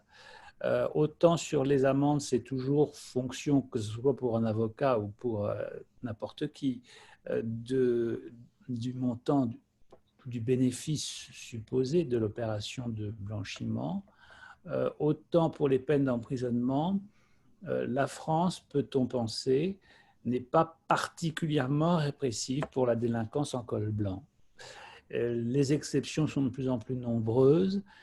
Ici, le col blanc, c'est le rabat blanc de l'avocat, si j'ose dire. Heureusement, les poursuites sont très rares. Si elles arrivent, c'est que l'avocat a participé effectivement à une opération illicite en connaissance de cause. Et comme je le disais tout à l'heure, il aurait dû se retirer du dossier plutôt que de poursuivre l'opération. Mais en général, ça aboutit à des peines d'emprisonnement avec sursis. Ok, merci Étienne. Alors, il y a une autre question de Pauline Léberméchon, si vous la voulez lire. Alors, Pauline, moi je te dis qu'il y a des standards sur la lutte contre le blanchiment des capitaux et le financement terroriste. Et ce sont les standards, les recommandations du GAFI, du groupe d'action financière internationale. Sont des standards, sont des recommandations, ils ne sont pas obligatoires, mais ils sont très essentiels. Quand tu dis, ce n'est pas facile d'avoir des règles obligatoires pour tous, mais il y a beaucoup de pays qui vont suivre les standards de GAFI, par exemple. Par exemple, l'Union européenne, dans les directives sur l'anti-blanchiment, qui avant a parlé Etienne, a implémenté les standards du GAFI. Je ne sais pas si les autres collègues veulent dire quelque chose sur ces questions. Alors, il y a une autre question, Sylvestre. Je ne sais pas si tu vois la question d'Edel. Edel dit, une question qui concerne les systèmes bancaires, les connexions avec les systèmes bancaires.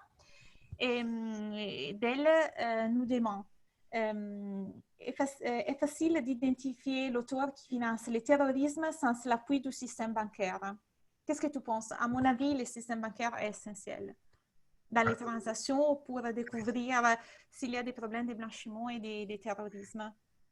Non, mais c'est sûr que le système bancaire dispose de toutes les informations. Et en plus, il y a aujourd'hui des systèmes à base d'intelligence artificielle qui permettent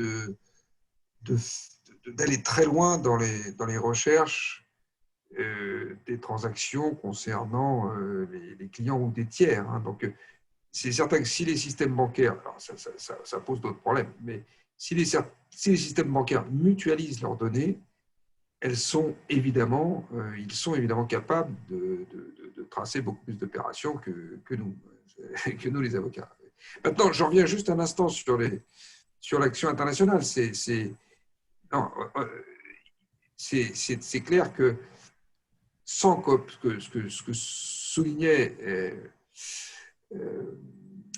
Mamadou Kanapé, s'il n'y a pas de coopération entre les États, le problème qui se pose au niveau de l'Afrique se pose exactement dans les mêmes termes au niveau d'autres régions. Parce qu'il suffit,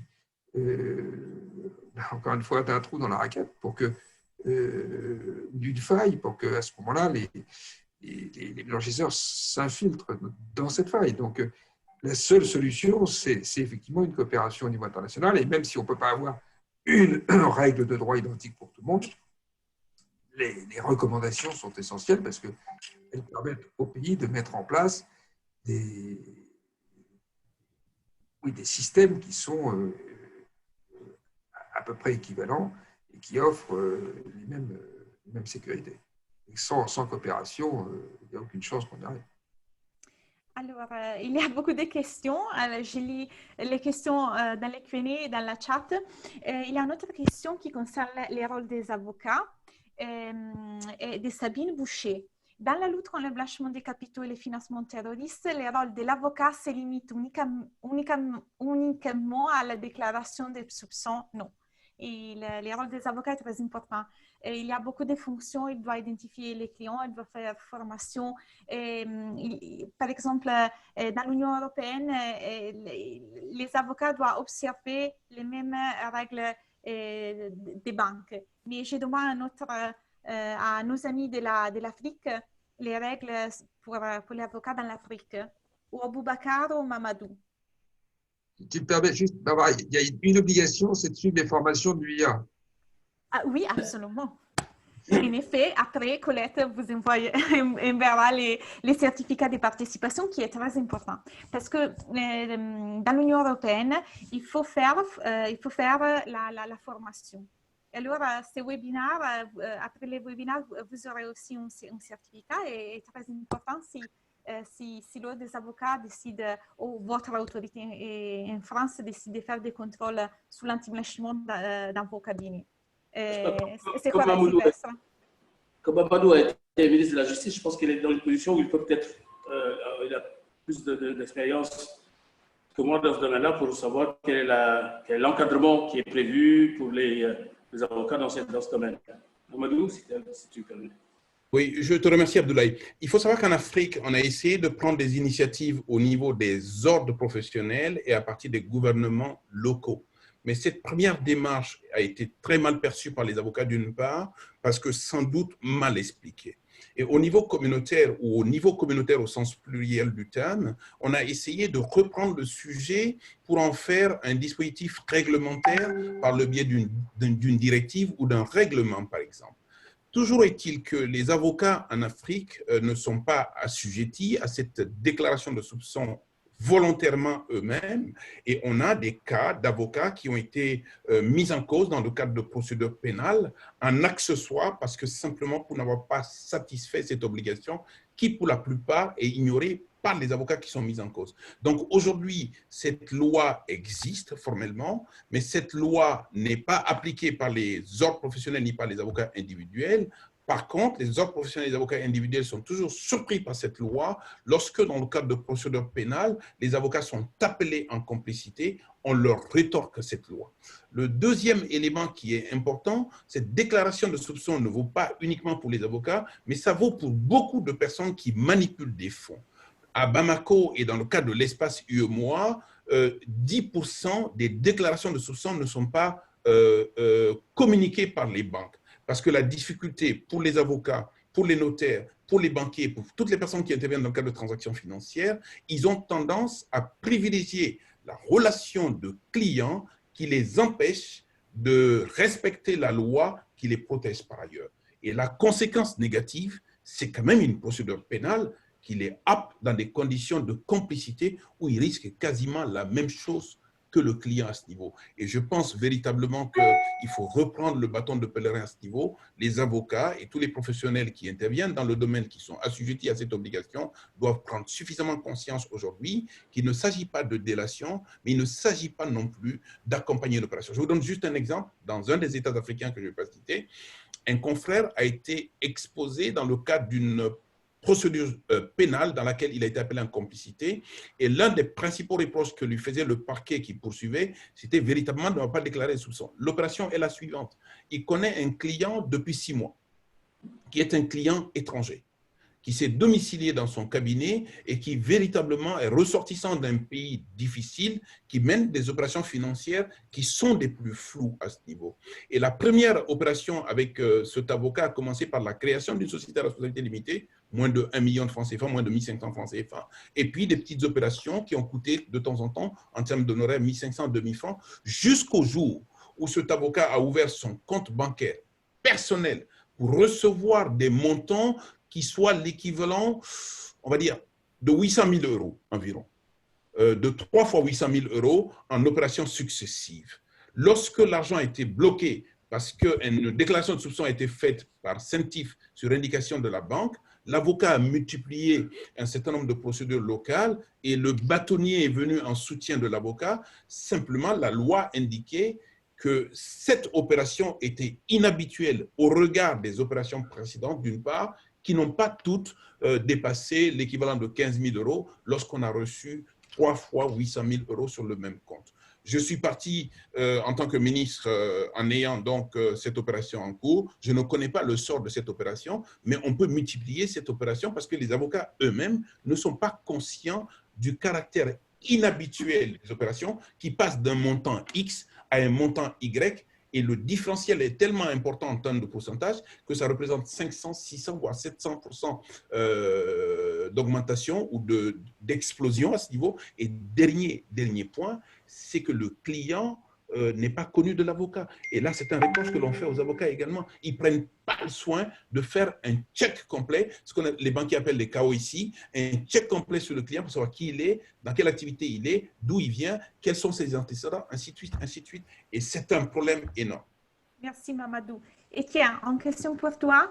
Alors, je suis en train de lire la chat et il y a beaucoup de questions sur les secrets professionnels et les liens avec l'anti-blanchiment. Alors, je te demande si tu veux dire encore quelque chose sur les secrets professionnels et les liens avec l'anti-blanchiment. Je pense que notre secret professionnel, nous y sommes tous très attachés. Dans les systèmes de droit américain ou de droit anglo-saxon, cette notion, comme je le disais tout à l'heure, est un peu différente parce que l'avocat a un rôle plus actif, l'avocat pénaliste, dans la façon de pouvoir assister son client. Il a des moyens que l'avocat français ou l'avocat continental, ça dépend des pays, n'a pas. L'avocat français a les droits de la défense et c'est tout. Donc, lorsqu'il a un dossier suspect, qu'on lui demande de réaliser une opération suspecte, le mieux, c'est qu'il ne la réalise pas. Voilà. Lorsque le client est poursuivi pénalement pour des faits de blanchiment et que l'avocat sait de quoi il en retourne, dans son activité de conseil, il ne peut pas être inquiété, il n'a pas déclaré un soupçon, mais l'activité de conseil souvent va au-delà de conseil, son activité judiciaire, son activité de pénaliste. Mais cette activité va souvent au-delà. Quand on fait du pénal des affaires, on conseille aussi une opération et pas seulement la défense. Donc, comment concilier notre secret professionnel avec cette obligation qui nous est faite de déclarer un soupçon et qui est totalement contraire à notre déontologie. Dans notre système français, c'est un vrai problème, que les anglo-saxons au moins, parce que souvent les avocats, par exemple, sont aussi notaires.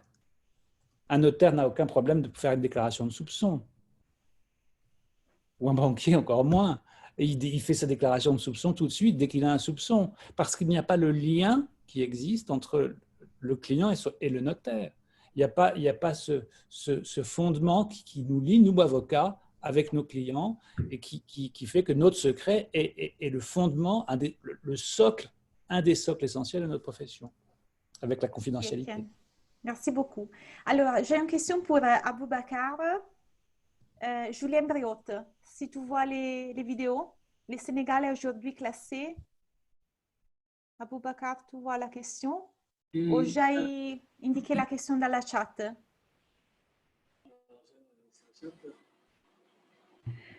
Tu veux lire la question, Barbara? Ok, alors c'est la question des. Alors, tu trouves la question. Alors, je t'écris la question dans la chat, ok?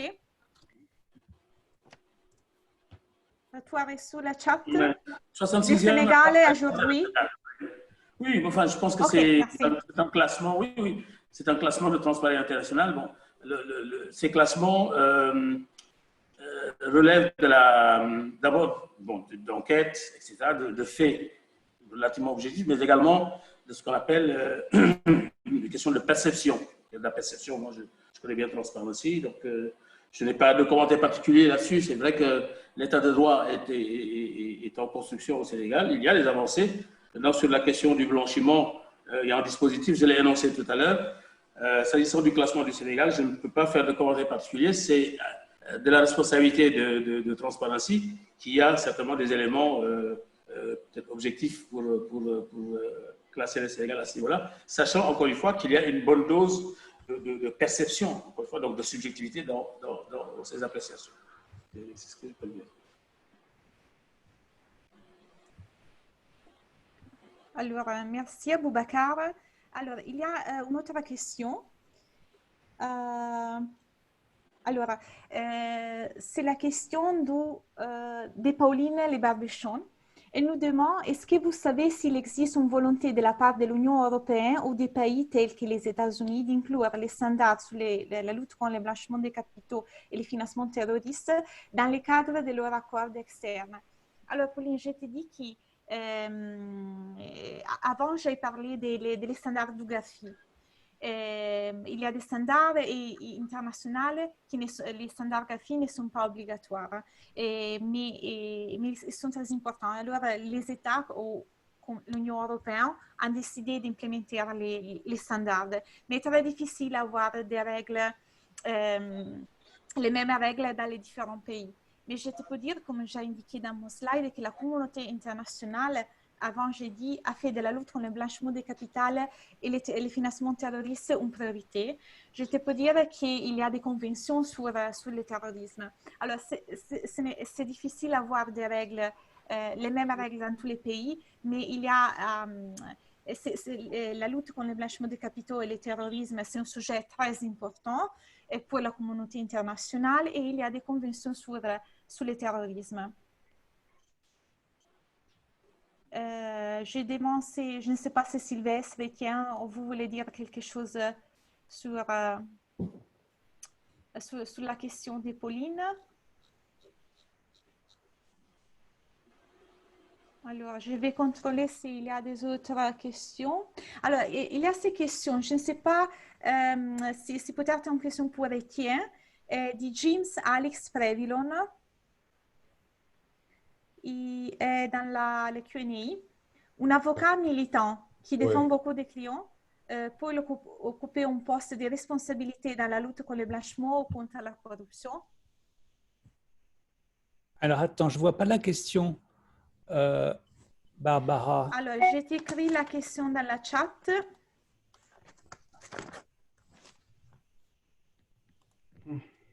C'est la question de James Alix Prévilon. Oui. Je t'ai écrit la question dans la chat, Étienne. Alors. Un avocat militant qui défend beaucoup de clients, peut-il Ouais. occuper un poste de responsabilité dans la lutte contre le blanchiment ou contre la corruption? Oh bah, ça, c'est la question du conflit d'intérêts. Absolument. C'est comme si on est ministre. Quand un avocat devient ou député, quand un avocat devient député, il ne peut pas agir contre l'État ou pour l'État. Voilà, donc c'est la question du conflit d'intérêts. Ça doit se régler par le conflit d'intérêts, cette question. Mais rien n'empêche, effectivement, on peut être avocat pénaliste et défendre des gens qui font du blanchiment et prendre une fonction qui est liée finalement à sa spécialité, et une fonction institutionnelle. Mais il faudra arrêter de peut-être défendre ses clients. Conflit d'intérêts, ça se règle par le conflit. Alors, ok, merci. Mamadou, si tu veux dire quelque chose? Oui, bien sûr, en complément de Étienne. Étienne, je ne sais même pas pourquoi tu vas aller chercher le conflit d'intérêts chez les ministres. Tu n'as pas un autre exemple là? Tu fais exprès, c'est ça? Non, particulièrement Étienne, ça on le voit chez les pénalistes. Et pardon de le dire de cette manière-là, il y a souvent des véritables collusions idéologiques sur une cause entre le client et son avocat. Et souvent, cette collusion sur des causes idéologiques amène les clients à agir dans le cadre de leur responsabilité sur la base d'actes à la limite criminelle.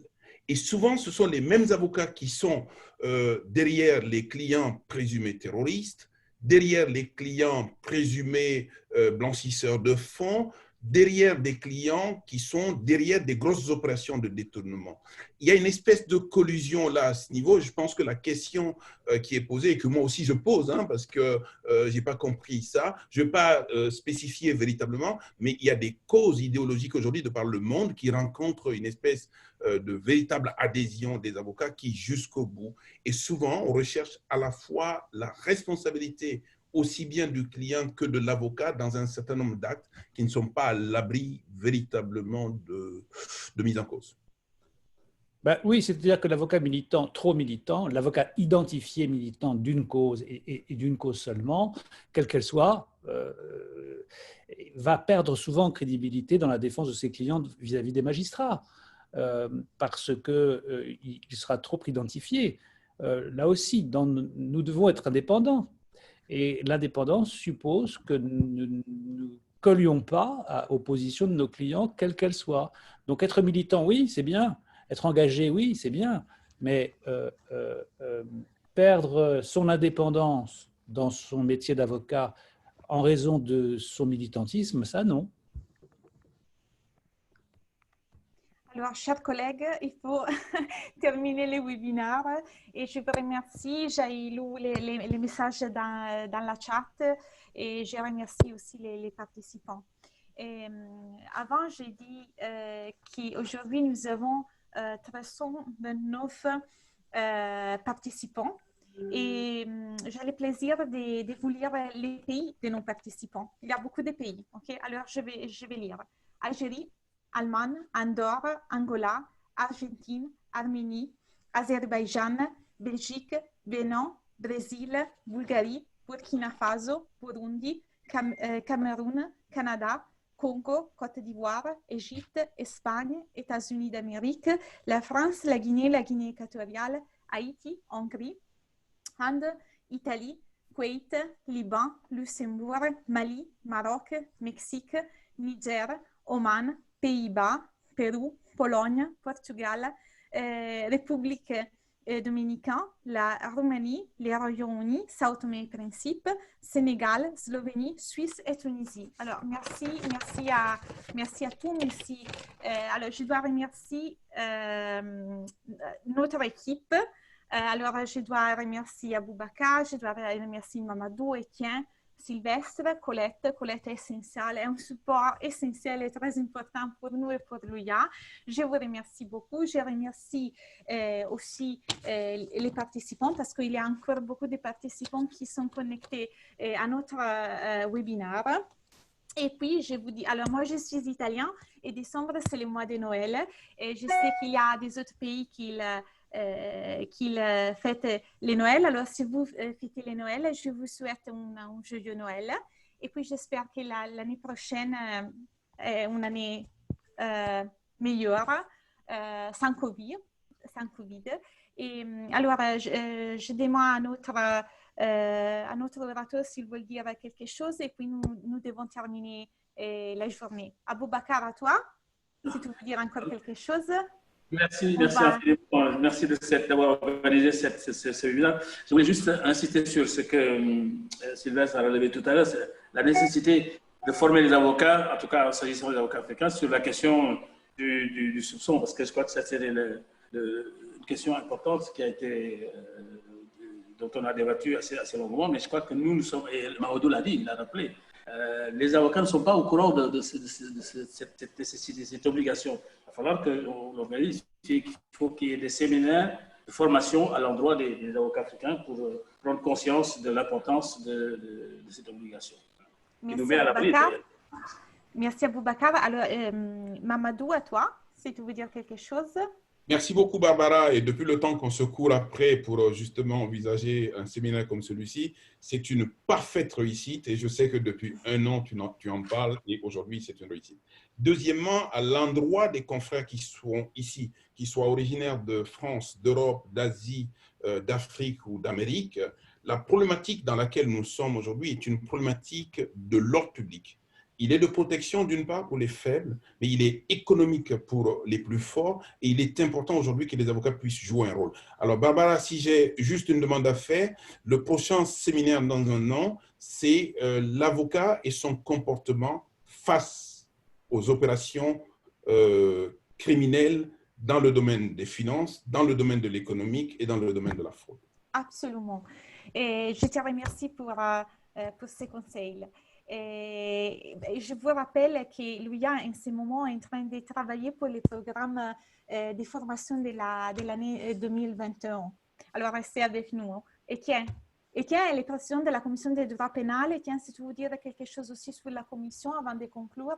Merci beaucoup, Barbara, de m'avoir demandé de participer à ce séminaire. Merci à toi, c'est un plaisir. Avec Aboubacar, avec notre ministre Mamadou, qui est un ami que je salue, et avec Sylvestre.